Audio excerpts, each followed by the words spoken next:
the Teaching and Learning Anthropology Open Access Journal had asked a while back about a teaching resource. And when I was thinking about what might be a good thing to submit to them, this whole kind of orchestration came to mind. And there's two layers, right? One is the digital infrastructure side and how that was used, and the other is the content itself, the research sketches and exercises. That's really more, that's been Kim's material for a long time, and it was so kind of her to let us use it. So I won't submit that as kind of the teaching resource, but I think the kind of combination of using the digital infrastructure, having a diverse group of folks come together on the digital infrastructure, both asynchronously and then also live. I think there are a lot of lessons that we can learn from all of this that I would basically just want us to put out. I think putting the whole thing as kind of a teaching resource of like, pick out what you think is helpful for your situation is kind of how I'm imagining framing it. It's a really short kind of small thing, but I'm hoping for this recorded conversation to be a resource as well. And so for each of us to just kind of throw in the mix ideas, thoughts, lessons we learned, ideas for next time, what have you. And then we'll put this up together on the site with all of the sketch materials and everything. And so this in and of itself will also be a resource, I hope. So keep that in mind maybe as you contribute to the discussion over the next 45 minutes or so. I'll keep it real strict to time. Yeah, feel free to kind of throw in your thoughts. So maybe if we can start, Kim, go ahead. I'd just like to add another significance of the workshop that I think should be put in the kind of public presentation of it, is that scholarly societies in many fields are trying to figure out how to not make the face-to-face conference the thing that is the lifeblood of the society. And so figuring out ways to actually keep society activity going over the course of a year and it not being so centered on that.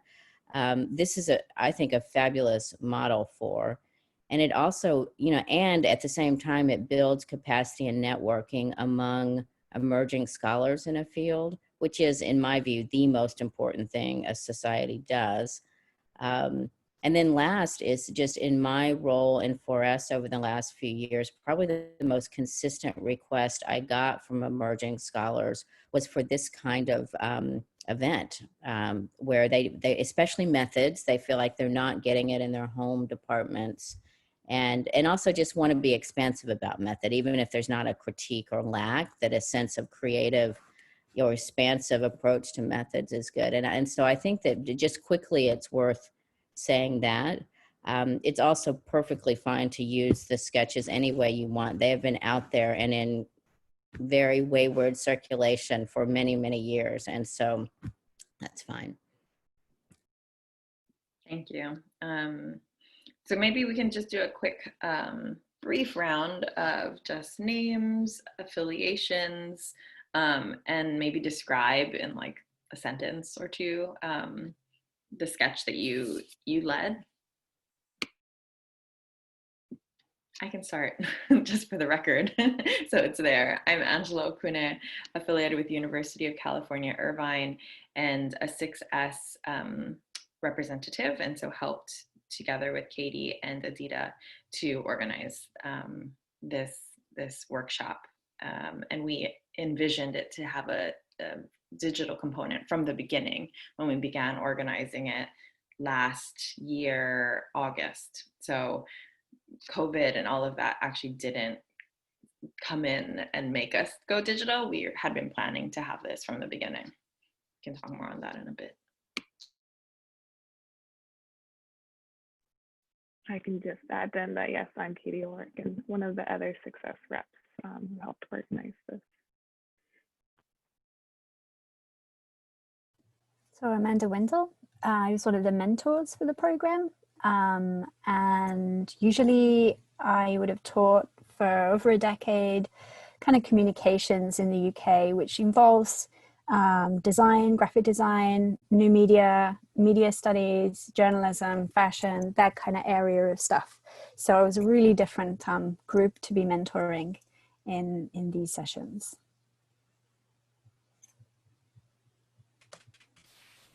I think I'll go next. I'm Wambui Wamunyu from Kenya. I work at Daystar University, and I know Angela from a time when we worked together, I guess, at iHub. I was a research fellow, and she worked in, I think she headed research. Is that what you did, Angela? I think so. But anyway, and my area is media studies, and my session was interesting because I think I had people from different disciplines. I think there was a computer scientist, there was somebody doing research in India. A person who was supporting me was in the UK. And so the discussion was very interesting, I think, from a cultural kind of point of view. I think even talking about things like access, because tech, I guess the access issue eventually comes up. I think that was very interesting because we had perspectives from very different contexts. So I valued that mix of perspectives from different cultures, different research site locations, and I found that very valuable. Thanks. I'm Maca Suarez. I was also one of the mentors and founder of Kaleido Center for Interdisciplinary Ethnography. I'm part of the University of Cuenca in Ecuador. And I was charged with doing sketch number 7, which was STS Beyond Academia. And I took that to mean in our context how we are contributing and collaborating through an STS lens with different actors, both within academia and maybe government agencies, NGOs, but also a lot of groups in civil society. So how that can come together when we're thinking through STS.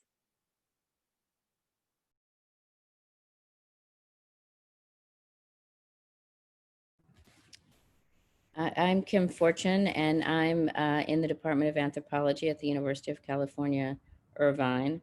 And I have worked with these sketches for many years in teaching qualitative research design, ethnographic methods. It's kind of run by many names. I think of it sketches to support a big research imagination in what I think of as experimental ethnographic and STS research. And so less about nailing down a project, but imagining a research space from which many projects will come. And so it's almost like the making of researchers rather than projects, so that they are creative and feel kind of quick on their feet. In part, in my research career, I've had projects or needs for research land in my lap from different angles that I didn't plan on.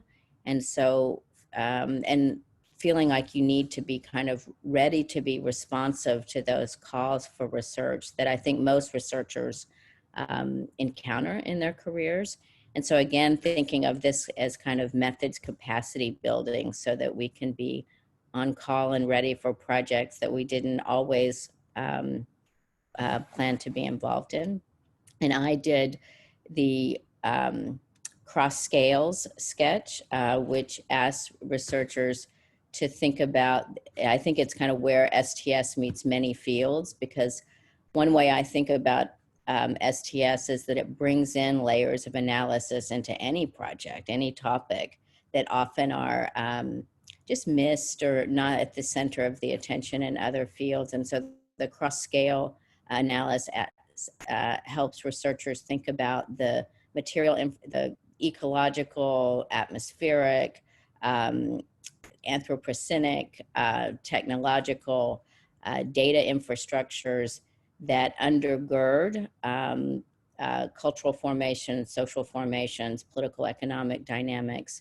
And so it's really a visualization device to get a multi-system, multi-scale analysis in a researcher's imagination. And we had, and there's many different ways you can use the same sketch. And so I used my time with the group partly conveying different ways they could take the sketch in their own work. And it was a really great encounter. And I too very much appreciated that it was researchers coming from different locations, both disciplinary wise and geographically. Great, thank you. Well, one of the feedback I think unanimously we've gotten is that 1 hour is too short. I think everyone really enjoyed the time spent together. But given the 1 hour, you know, because the pros and cons, I mean, you can't have it all day either. With the 1 hour, what kinds of tactics did you all use that you felt were effective? How did you approach the 1 hour, let's say? You know, did you decide you wanted to try and foster discussion, or did you decide you wanted to maybe do a different kind of style? And then what kind of things did you find worked?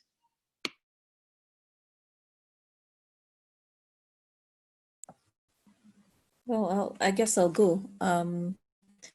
I had prepared a list of questions, and I looked at what you as narrators had suggested, and then I came up with my own questions. I was looking at data, but the conversation. Sorry, my connection is a little unstable sometimes, but the conversation became very organic very quickly, because we, after a very quick round of introductions, a lot of them being done in chat, COVID came up, and it was just, okay, so what has COVID meant for you? And, you know, everyone did a round, and, you know, we started talking, and it kind of, you know, the questions I had shared, you know, didn't really feature. But much later in the conversation, I remember someone saying that acknowledging COVID in their own research, data collection and all that helped to break the ice, and why it is important to acknowledge people's setting, situation, where they are at mentally, physically, emotionally, and so on, as you're doing your research. Before you even go too far, you acknowledge someone's humanity, so to speak. And it connected to what we ended up doing in the discussion, that there was just, you know, how are you and what's been going on with you in this time. And yeah, so I think that kind of breaking the ice by just acknowledging each other as human beings was important for the discussion.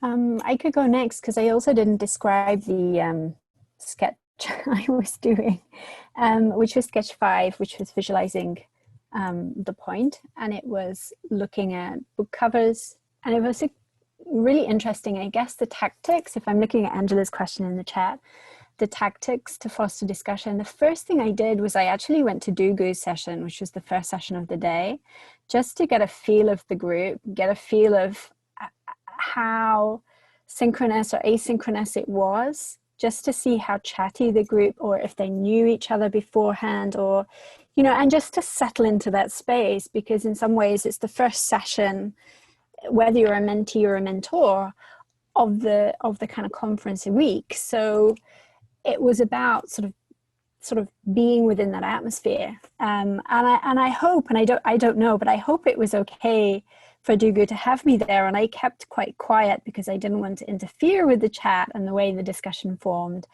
But it just helped me to settle in, you know, get into the frame of it. And then in the session, I guess I had a page of notes, which I'm looking at now. It just looked like this. It's not even a session plan. It's more of just having something quick down to have the questions there, but not really necessarily use the questions as prompts, but let them emerge organically and see if they're happening. But what was great was the material in the platform itself. That's what created the discussion, because we could immediately go to visual artifacts, and we kind of go, well, we can see what they look like, but what do they mean to you, the person who's put them there? And then you would just get these long conversations. And so it became quite linear. It was one person after the other. But what was quite remarkable is people were actually finishing putting things up in order to try and speak in the session. And I was kind of thinking, well, we're going to run out of time if we do it this way. But everybody did get their chance to speak, which I think was the important part that I wanted. Nobody would be left out and that everybody would have a chance to say something. But that took probably half of the session. So then talking around other elements without them necessarily knowing one another meant that the questions kind of became something to kind of base around the discussion. So I think the questions I had were, how does this relate to your own research interest? That one seemed to just come out organically when they described what was on the screen. You know, they would come alive. The images would just come alive. And what new insights did you gain from this artifact?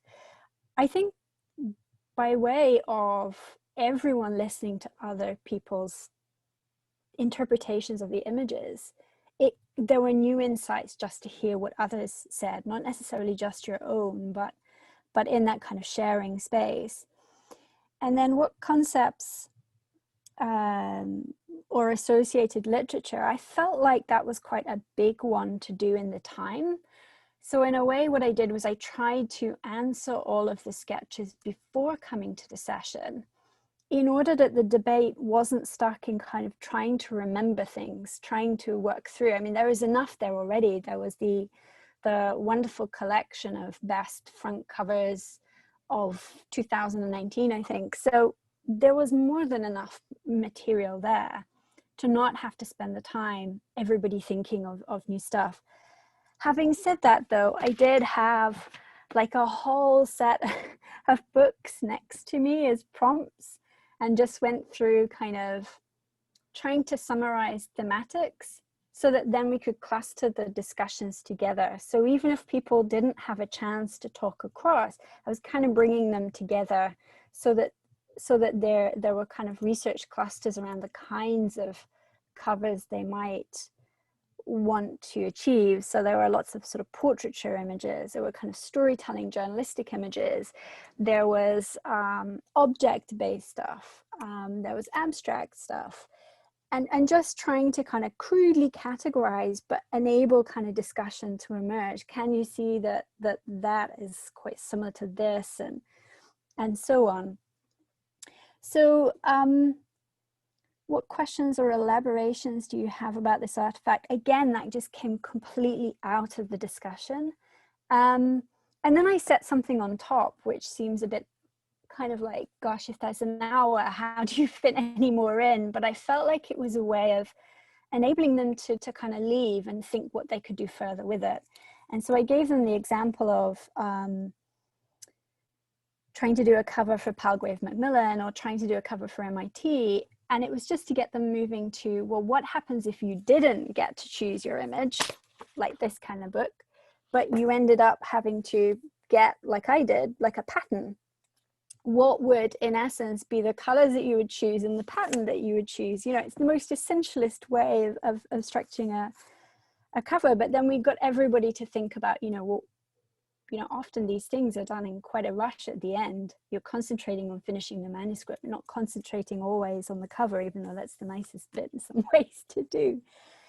So we even got another round of that in, where people could kind of succinctly say, well, I would go for this, or I would opt for this. And then the other option was just, 2 or 3 sentences that you might give to a designer, someone to commission the cover. So you might not have given, say, this image, and you might not need the kind of circular style that this series would have, but you might give a sense of the atmosphere and the affect and what you want. So I said to everybody, go back and see what I've written in the comments, but I've asked you to make some of these choices. What would you do if you had to kind of go to commissioning a designer, or what would it take if you're really into working with an artist to kind of forge that relationship? So I talked about Donna Haraway's relationship with Lynn Randolph and kind of working with an indigenous artist to produce many of the book covers that we see in her publications. So the questions were great. the questions were there organically, but the materials, the kind of stuff was the stuff that created discussion, and perhaps too much discussion at the start. You know, it was like everybody wanted a turn-taking thing rather than lots of ways in which we could bounce off. I don't think Zooms is great for doing that kind of way of talking. Yeah. Thanks. So I'll leave it there. Sorry. Yeah. I think the next question I'd love to jump into is related to the online versus the live sessions. But before that, I want to hear if Kim and or Maka want to add just on the tactics kind of question. Yeah, I'll just add that one of the things that really worked for me was the annotations that people did on the platform. That was really, really useful, because then what I did is I prepared a little bit of my own questions as well, but in relation to what they had spoken about. So I used one of the examples of the work that we're doing at Kaleidos, and I used that to connect to the different things that I felt people were mentioning. This also to say that I didn't really know what I was supposed to do in that 1 hour. So the one thing that I think maybe didn't work so well is maybe I talked too much, but I wasn't sure if I was supposed to talk because they were expecting me to provide some form of like knowledge or information, or if I was just supposed to sort of moderate and let people talk a lot. So I used a lot of their answers, and the annotations were really, really helpful for that, and connected to their work, and try to allow them to speak a little. But maybe I did talk too much during my session. I don't think so. And I think feedback from folks is like they really, like we've got positive, but like, yeah, they really learned a lot. So I think each of them are different. And I think. Yeah, but time was definitely short. I agree. Yeah, time, 1 hour felt a bit short, I think, for a lot of people. Can I just say that when I went to Dugu's session, I thought it was really wonderful in the sense of pace and pause that Dugu had. So there was just not the need to fill in that session. I thought it was very, very well done. It was just kind of punctuated, and there was a lot of thought.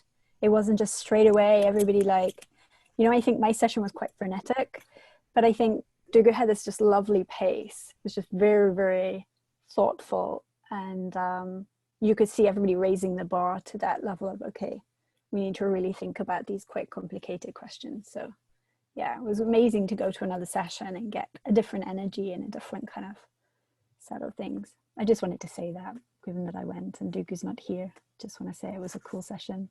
Thank you. Amanda, what sketch did she do? She did number 1. What is that? I'm trying to think what it Habits, is. Off the talents, top and neuroses. Oh, Habits, yeah, that one. yeah, that's a thoughtful sketch. Yeah, it's really, really kind of, yeah. And people needed that time, right, to kind of get there. And then when they got there, they really said quite interesting things. I was really inquisitive. I mean, you really didn't need to speak in the session because everybody was really coming with a kind of, yeah. I think we debated about whether or not to record each session, because it would have been nice to have them as artifacts to be able to review, especially if you couldn't attend and things like that. But given that many of these are, you know, for many of the people, it was their very first 4S, let alone, you know, this online stuff and everything. And we just wanted people to feel comfortable to speak their mind. So we decided this time not to record them. But maybe next time, even having the recording of the mentor kind of laying out the session as a future resource is something we considered. Kim, is there anything? Yeah, I'll just quickly add that I happened to hear just really nice feedback on Amanda's session, just that she gave nice feedback. And I was curious, like what did she do that was so helpful to students? And I think that, or to participants, and I think listening to her talk here, I expect I mean, she clearly gave specific feedback on people's posts, but I expect part of it, she gave a language for thinking and talking about visualization and scholarship that is just not there in a lot of STS communities. And so it really is sharing her expertise in a way that's one of the functions of these. And similarly with Maka, I'm sure hearing about your practice you know, setting up and running a Center for Interdisciplinary Ethnography that by design works at the kind of edges of academic institutions, just having the reality and practice of that in the conversation, and I'm sure the language of it, I think that is it's one way to think about how this is valuable. And I also, it's noteworthy that the movement between the participants post in the platform and where the mentors were coming from, I think is a nice kind of dynamic. In my session, I felt like students were a little quiet after my kind of original presentation. And I was hesitant to put them on the spot because I didn't want them to feel grilled. And afterwards, I realized that I had read all of their posts. I didn't comment in the platform, but I actually could, one of the ways you could use the annotation structures is to give them a question that you would like to discuss about their post in the discussion, so that if they're not caught off guard, they know in advance that they can brew on it. So the kind of time that Amanda referred to could be in the mix.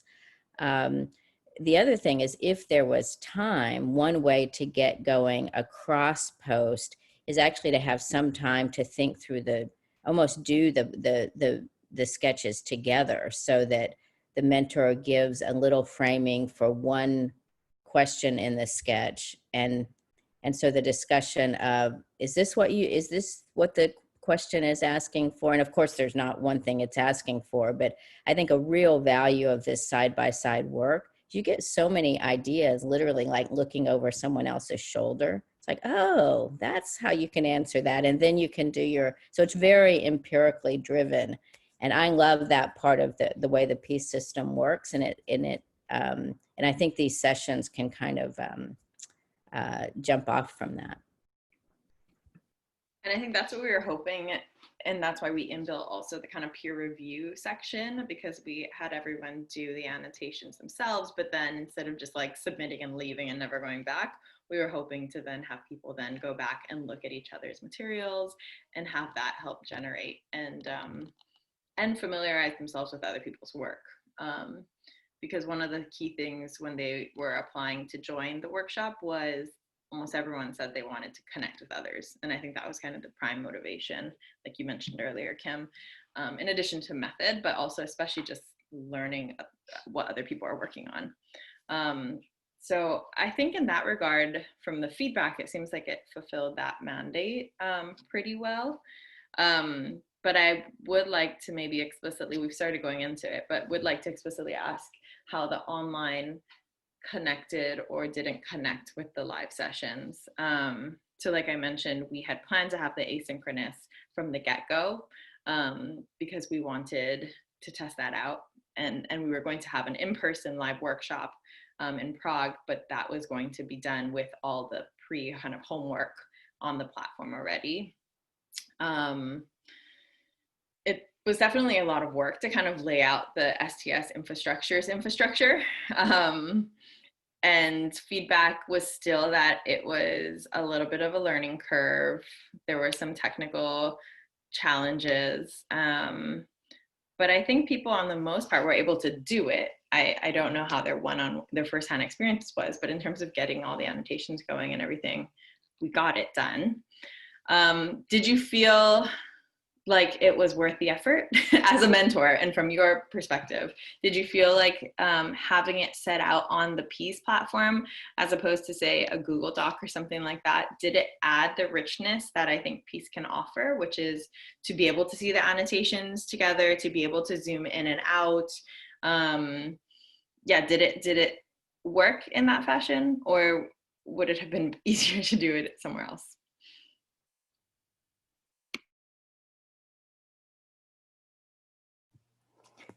I can go second.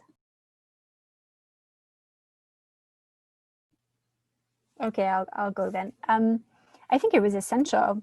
Whether it's essential for mentors and mentees, I don't know. I can only tell you from the mentor side, it was essential to do, because it enabled me to pre-prepare what the discussion might be like. So as you're unfolding and seeing what people are bringing up, I could kind of have an idea of the various ways people were coming from to the images, and also then just have no idea. I mean, some of the images were so esoteric. I had no idea of guessing where it would go. The captions didn't help.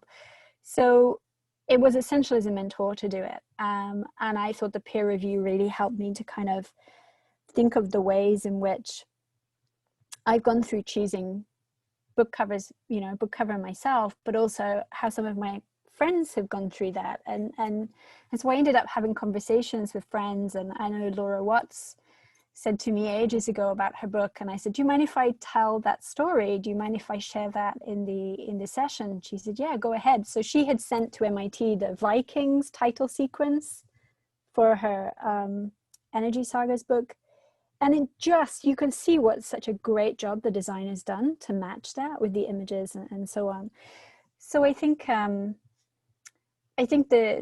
notes were really a way of kind of being there in a session where you always know in teaching that the next time you teach it will be better, and the time after that it'll be better. And and I wanted to kind of get ahead, and it enabled me to get ahead with something I had no sense of working it through. And if you're working on somebody else's, so like Kim, it was your sketch, you want to also do good by what was already there, but you also have to kind of get comfortable with it. You have to make it work for that day, and so on.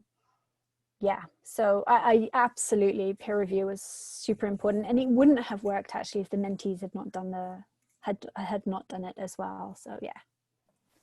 Right. Well, just to also add, that's what we were hoping, is that people could jump in and already feel kind of familiar with each other in the live session, because they had put stuff, they had looked at each other's things. So you didn't spend the 1 hour doing introductions, or you didn't spend the 1 hour introducing yourself, and then that was it. Because I think that's happened in live 4S sessions that I've been in, is like you spend the whole time just getting to know each other. And like, while that's important, I think what we wanted was for people to leave feeling like they also got some substantive, kind of meat through the experience as well. Yeah.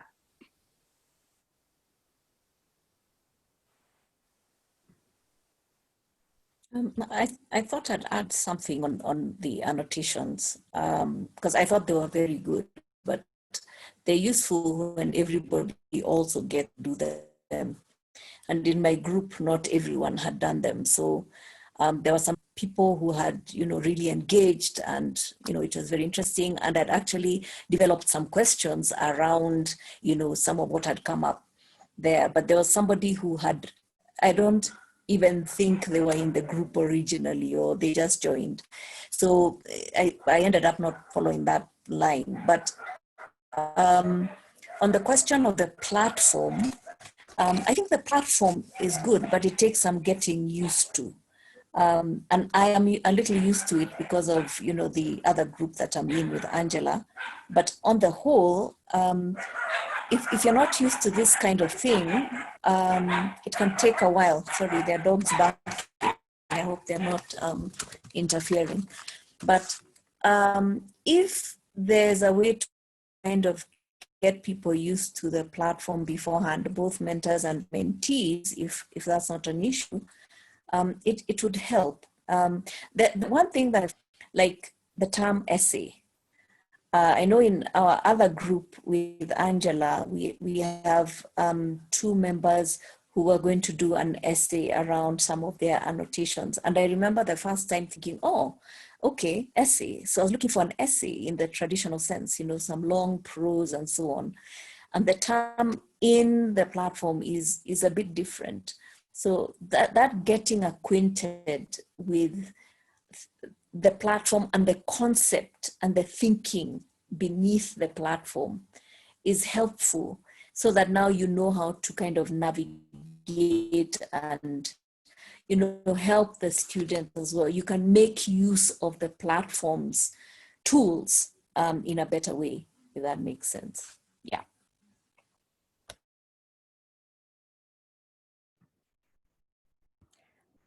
You know, I mean, I know the platform's got a learning curve, but it's also having some kind of just tour through the platform before the session starts. I know that the participants in this were invited to one that was running for another project, but not very many people came.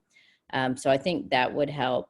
But another way to even deepen use of the platform is the analytic structures at the center of it. One of the ways, a kind of signature part of them is they're open to elaboration. And so it allows people to like start with my sketches, but also add the dimensions that they can bring in. And so actually one possibility is to bring the mentors in to build on things in the platform, but also adding their own or creating their own sketches or adding to sketches is just another way to build a kind of research commons. I mean, if you think of starting with the sketches to build a research commons that support especially emerging STS scholars, but not necessarily, to be creative about how the platform could scaffold that kind of resource. Yeah, I mean, just to mention, I think moving forward, one of the things we're hoping to do is continue to run these kinds of sessions, maybe not even annually, but maybe quarterly or something like this. There seems to be pretty good interest at the open session the following day from the workshops to continue doing this kind of stuff. And so to answer my own question, I think part of the reason why this kind of setting of the infrastructure is important beyond just a Google Doc is that this allows for this kind of event, you know, live or asynchronous, to continue to happen. And we kind of have the foundation layer there and to grow on the previous materials and to be able to see now other examples, you know. I think, yeah, there are lots of benefits I can go into about why we're not going to use Google Docs. Angela, you know, a side-by-side effort to build a research commons for STS is the STS Across Borders and Innovating STS exhibits. And there's been, as you know, there's discussion among the people involved in that about wanting those digital collections to be teaching resources, et cetera.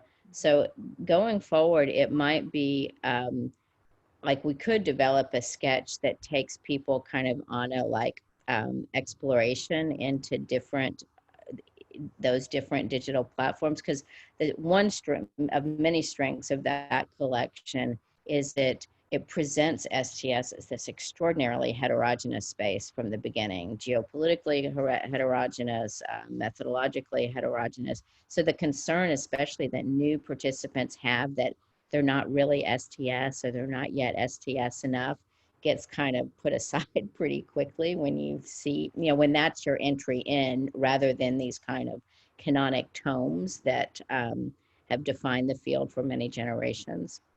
Mm-hmm. Yeah, that's Yeah. Sorry, go ahead. I was going to say, yeah, that worked for Sketch 5 because everybody's there with a similar interest. They've all got images. They've all contributed the same kind of stuff. So there's stuff already to talk about. So it took the pressure off anybody introducing themselves, because we couldn't see each other side by side because everybody needed to look at the images. So it took the focus off everybody wondering who's going to speak when, and just we went down the platform. So the platform organized the ways in which people were kind of engaging. And I think it took some of that pressure off of like, I'm new to this, I don't know what I'm doing, who's there with me, am I going to say the right or the wrong thing? And it was just like the emphasis was on the images. And the one thing I did miss though, which I felt myself doing, was when I was showing the books, I was doing this, and I would have normally passed them around. I'm like, there's no one to this side and there's no one to this side. So I ended up with just passing one pile of books to the other. So there is something about the touching and feeling of books that was kind of missing, but I was kind of doing with myself.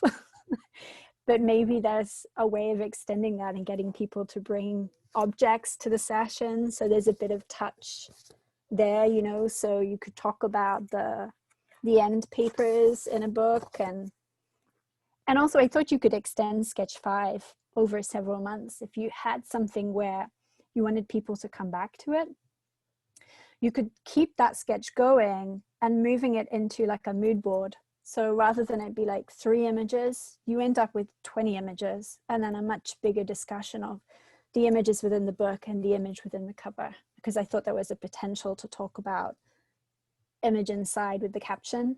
And the platform did a really good job of that, because it asks you to put in, when you put your image in, what the text is for accessibility versus what is the text that you will write underneath. So you're not just saying what you see, you're saying something about the image to interpret it. And that wasn't always clear in some of the captioning, but the platform nudges that and it puts accessibility first, which I thought was great. You know, the sketches, the reason why they're called sketches in the early days, like 25 years ago, I called them memos because I didn't know what else to call them, and research memos are kind of vocabulary. But to think of sketches as something you do in a very drafty way, and you do again and again. So the idea that you would return to this 6 months in and say, I wouldn't use that image anymore. In part, I'd hate it, or the project shifted. But to see the sketches as something to return to, I think also, one, it takes I think one reason I started teaching research design so much and with these sketches is to keep research thinking from being so oppressive, which it is for so many people. And if you think of it in this very sketchy way, it really does free up the researcher, but it also allows the researcher to be very tuned to the changing geopolitical environment, which I think is a real responsibility of STS. As we, like attending to the fact that we're working in the middle of COVID, and how does, and so, but if this research, if what Success wants to support is this kind of return to and cultivate a body of sketches, then you probably need to invite people to form a kind of their own research, form a group where they can kind of cultivate their own stuff, or think of that option as one option in this, where when they return, there's a place to return to where they've kind of curated their own contributions. Yeah. And we have a style sheet because we for creating and it's actually a great sketch, a public research page where you have to, and then you can create a restricted one that's kind of your version of yourself. But it's a big challenge to come up with a version of your research that you want out there, and particularly for people that work on things that take a lot of representational care, like we have a researcher in our midst here that works on right-wing social movements, and just selecting the words for describing her research publicly. And it's great to have help doing that. And so doing that as a sketch in your next round, so that it can be the front portal for people that want to cultivate sketches over time, might work well. So I just want to leave one more moment in our remaining minutes here to ask of any of the margins. I mean, Wambui mentioned access earlier, and I think access has a lot of different meanings. So I would actually want to know a little bit more about like what kinds of access you were talking about. There's like internet and technological access, and there are other kinds of access. What are the margins that we need to be aware of as we run towards this kind of platform? What are there any barriers that we might just want to be, keep in mind that we could be creating, or, are there, things we need to pay attention to?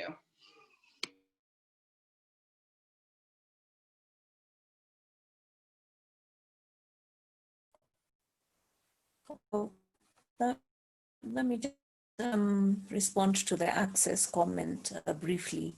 Access was not only about, we're having access issues now, I think, was not only technological, but it was that somebody who in our group had a disability, and she'd also needed to be very careful because of COVID, so could not go out to collect data, things like those. So we talked about access to the field, access to participants, both physical, even cultural access, that, you know, you're entering a place, you're taking notes. Should you set up a Zoom call with older participants? Or actually, the group solved a challenge one of the participants had, where they were trying to set up Zoom calls with older Native American participants or research participants, and it was just not working. And someone just told her, why don't you just pick up the phone and call them? I think it might be more comfortable. And, you know, this is a method that's been used in the past. So little things like those, that sometimes even technology is a barrier, in the sense of not even, you know, the technology is not good enough. It's that we over rely on the technology. We think, oh, I must have a Zoom conference. Maybe no, maybe you just need to pick up the phone and talk to somebody. If you don't, because if the phone is more comfortable, even if it is, you know, a form of technology. So there's a lack of access in terms of not having enough, but I think there's also an access issue in having too much, and assuming the other side also has the same amount of, you know, technology or something. Yeah, so access was multifaceted. I'd like to add a point on from what was just said, in that the way I planned the session was a worst case scenario of, if the platform's not working, can I still run this if the platform's not working? And so I did. I have a smaller kind of sketch at the bottom that I could have done in that, but that's teacher training kind of prep of, you know, being in rooms when nothing works that day. You know, it's the kind of, you know, everything, photocopiers, internet, the lot, you know, think that all of those things don't work, and can you still run the session? So it was that kind of practice. Just what happens if everything doesn't work? But, you know, fortunately everything did work. So yeah, it was cool.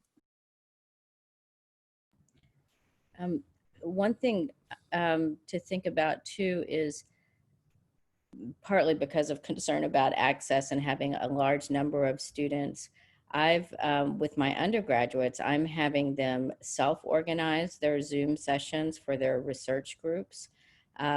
And so just to take the burden off the success organizers is to imagine a structure where you kind of set people loose. And even if you could, and maybe you had a role bringing in mentors, if there have to be mentors every time, but you also could invite people to step forward as like a kind of lead for a group, you know. So just being, because I do think that this could be incredibly generative, but to think now about an organizational model that doesn't overburden you. And I think it's also really good. I mean, I think of academic organizing, like people need to have the skills to kind of organize these kinds of comings together. Yeah. Well, thank you all so much for your time, both during the sessions and also in reflecting on them. I see we're right at the hour now. So if you think of anything else, please send emails. Wambui is writing in the chat before the chat closes. And then I mentioned that there is this teaching and learning anthropology journal, and it's a really short, I think it's like 500 word write-up, and I'll link to this. So I'm happy to just kind of start a draft of something, and I'll share everyone on it, and then you can add to it if you are able to. And otherwise, onwards. I think there will be more movement in this space, and we'll keep you all posted if you're interested in continuing to kind of be in the mix. Katie, I don't know, do you want to add anything? You're clapping. No, everything sounds great. Thank you so much for spearheading this with Wambui.